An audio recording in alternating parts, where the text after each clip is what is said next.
ఒకానొక గ్రామంలో కృష్ణశర్మ అనే సద్బ్రాహ్మణుడు ఉండేవాడు.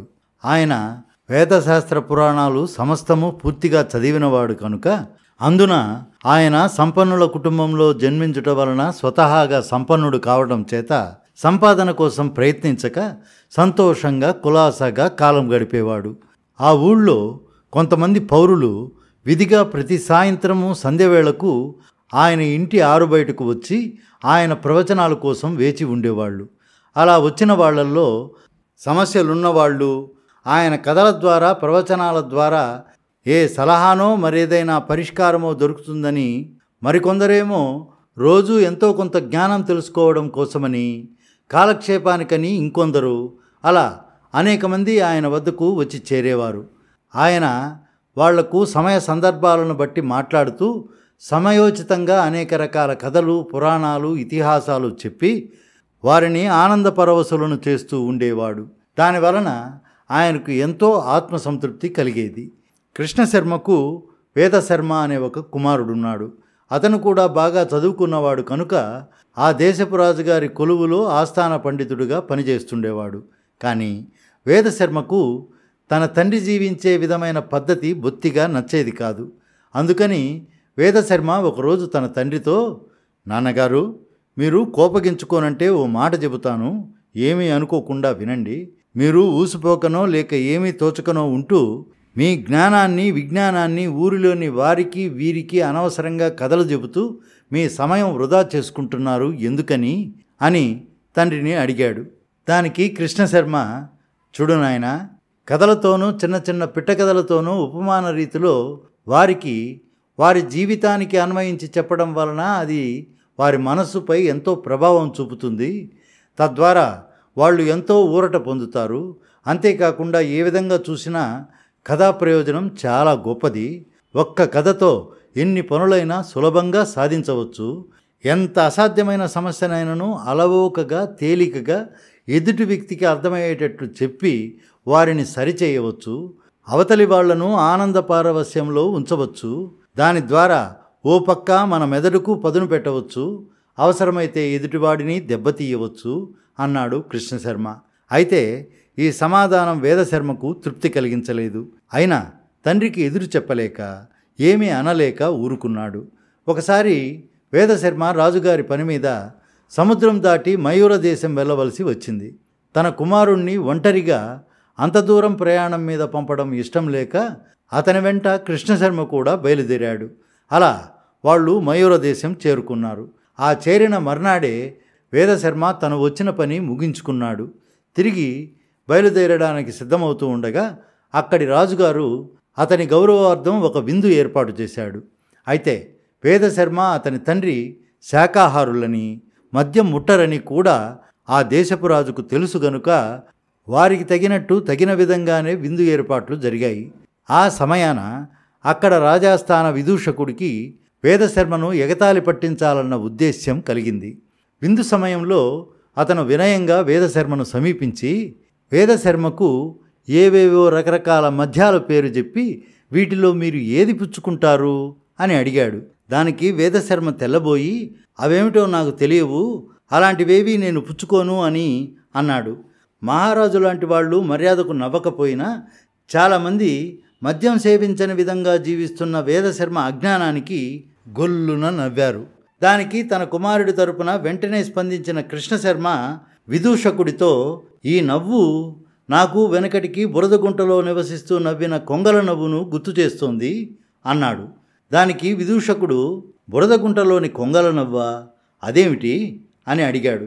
దానికి కృష్ణశర్మ, మరేమీ లేదు, ఒకసారి మానస సరోవరంలో నివసిస్తూ ఉండే రాజహంస ఒకటి దారి తప్పి బురదగుంటలోని ఒక కొంగల గుంపు మధ్య వాలింది. అక్కడి కొంగలు దాన్ని ఏవేవో ప్రశ్నలు వేశాయి. హంస వాటికి ఓపికగా సమాధానాలు చెప్పింది. ఆ తర్వాత ఆ కొంగలు, ఇంతకీ నీ ఆహార పానీయాలు ఏమిటి, నువ్వు ఏం తిని తాగి జీవిస్తుంటావు అని అడుగగా దానికి సమాధానంగా ఆ హంస, నేను లేత తామర తుండు తింటాను, స్వచ్ఛమైన సరోవరపు నీటిని తాగి జీవిస్తుంటాను అని జవాబు చెప్పింది. మరైతే నీవు చేపలు, నత్తలు, పీతలు, కీటక పురుగుల్ని తినవా అని కొంగలు అడిగాయి. దానికి ఆ హంస, అవేమిటో తనకు తెలియవని చెప్పేసరికి కొంగలు విరగబడి నవ్వాయి. ఇప్పుడు ఈ సమయాన నాకు ఆ నవ్వు గుర్తుకు వచ్చింది అన్నాడు కృష్ణశర్మ. ఈసారి మహారాజుతో సహా అందరూ నవ్వారు. విదూషకుడి ముఖం మాడిపోయింది. విందు ముగిశాక విదూషకుడు మళ్ళీ ఆ రోజు రాత్రి తండ్రి కొడుకులిద్దరినీ తమ ఇంటికి భోజనానికి ఆహ్వానించాడు. ఆ రాత్రి వాళ్ళు విదూషకుడి ఇంటికి భోజనానికి వెళ్ళారు. విదూషకుడు వారితో పాటు ఇంకా చాలామందిని ఇంటికి ఆహ్వానించాడు. అందరితో పాటు భోజనానికి కూర్చున్న తండ్రి కొడుకులకు కూడా జంతుమాంసం వడ్డించబోయారు. అది గమనించి తెలుసుకున్న కృష్ణశర్మ జంతుమాంసం చూసి అభ్యంతరకరంగా ముఖం పెట్టి భోజనాల దగ్గర నుండి లేచి నిలబడ్డాడు. విదూషకుడు పొరపాటు జరిగిపోయిందని ఒప్పుకొని మళ్ళీ ఇలా అన్నాడు. ఆర్య, నేను కూడా ఈ దేశానికి రాకముందు మద్యమాంసాలు ముట్టనివాణ్ణే. కానీ ఇక్కడ స్థిరపడ్డాక ఇక్కడి పరిస్థితులను బట్టి నా అలవాటును మార్చుకున్నాను. నిజానికి మద్యం పుచ్చుకొని మాంసం తింటే చాలా బాగుంటుందని నా అభిప్రాయము. నా మాట విని మీరు కూడా ఓ మారు ఎందుకు అలా ప్రయత్నం చేయకూడదు అంటూ దీనికి కృష్ణశర్మ ఏమి జవాబు చెబుతాడోనని విదూషకుడితో సహా అందరూ కృష్ణశర్మ కేసి కుతూహలంగా చూశారు. దానికి కృష్ణశర్మ, ప్రవర్తన మార్చుకోవడం మనిషి యొక్క స్థాయిని బట్టి, వారి వారి పరిణితి స్థాయిని బట్టి వారికి మంచి చెడు గుణాలు ఏర్పడుతూ ఉంటాయి. వెనకటికి ఒక సింహం ఒక పశువుల కొట్టంలో దూరి అది తిరిగి బయటికి రాలేని పరిస్థితుల్లో చిక్కుబడిపోయింది. ఆ కొట్టంలో పశువులైతే లేవు గాని బోలెడంత గడ్డి ఉన్నది. బయటికి రాలేకపోయిన సింహం ఎంతో ఆకలితో 2 వారాల పాటు మలమల మాడి అయినా అది జంతు మాంసం కోసం ఎదురుచూసి చచ్చిందే గాని గడ్డి ముట్టలేదు అన్నాడు కృష్ణశర్మ. విదూషకుడికి మరోసారి అందరి ముందు పరాభవావమానం జరిగింది. ఇక విదూషకుడు తన తప్పుకు తల వంచి కృష్ణశర్మకు క్షమాపణలు చెప్పుకొని ఆయనకు ఆయన కుమారుడుకు తగిన విధంగా భోజనాలు ఏర్పాటు చేశాడు. అప్పటికి గాని వేదశర్మకు తండ్రి చెప్పే కథల ప్రభావం తెలిసి వచ్చింది.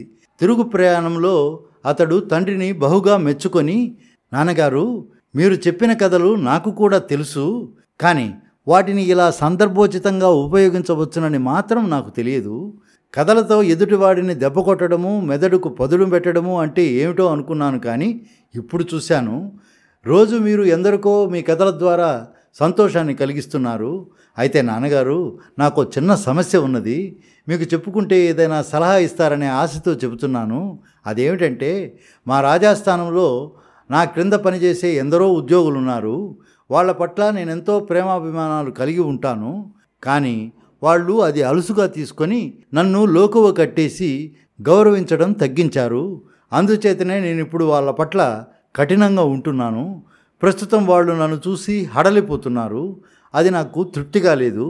నేనెంతో ప్రేమాభిమానాలు కలిగి ఉన్నప్పటికీ వారు నన్నెందుకో చిన్నచూపు చూస్తున్నారు. కనుక నేనంటే వారికి భయం ఉండకుండాను, నా గౌరవం తగ్గకుండాను నాకు ఏదైనా ఒక మార్గం చెప్పండి. నేను మీరు చెప్పిన సూచన ప్రకారమే ప్రవర్తిస్తాను అని అడిగాడు. దానికి కృష్ణశర్మ కుమారుడి వైపుకు జాలిగా చూసి నవ్వి, వేదశర్మ, ఇదే సమస్య ఒకప్పుడు ఒక పాముకు వచ్చింది. ఆ పాము ఒక ముని వద్దకు వెళ్ళి, స్వామి, నేనంటే ప్రజలకు అసహ్యం ఉండకుండాను భయపడకుండాను ఉండగల ఒక మార్గం చెప్పండి అని అది తన గోడు చెప్పుకొని అడిగింది.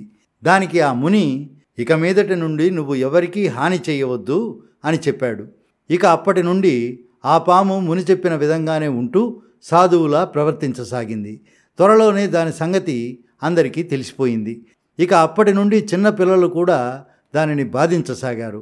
ఆ విధంగా ఆ పాము నానా అవస్థలు పడుతూ ఉండగా ఓనాడు ఆ దారిన వెళుతూ దానిని చూసిన ముని, భుజంగమా, భుజంగము అనగా పాము అని అర్థం. ఓ భుజంగమా, నువ్వు నేను చెప్పిన సలహాని తప్పుగా అర్థం చేసుకున్నావు. నువ్వు ఇతరులెవరిని కాటువేసి హాని చేయకు అని అన్నానే కానీ బుసకొట్టవద్దు అని అన్నానా? అయినా ఇప్పటి నుంచైనా కూడా నువ్వు ఇతరులెవరికి కాటువేసి హాని చేయవద్దు.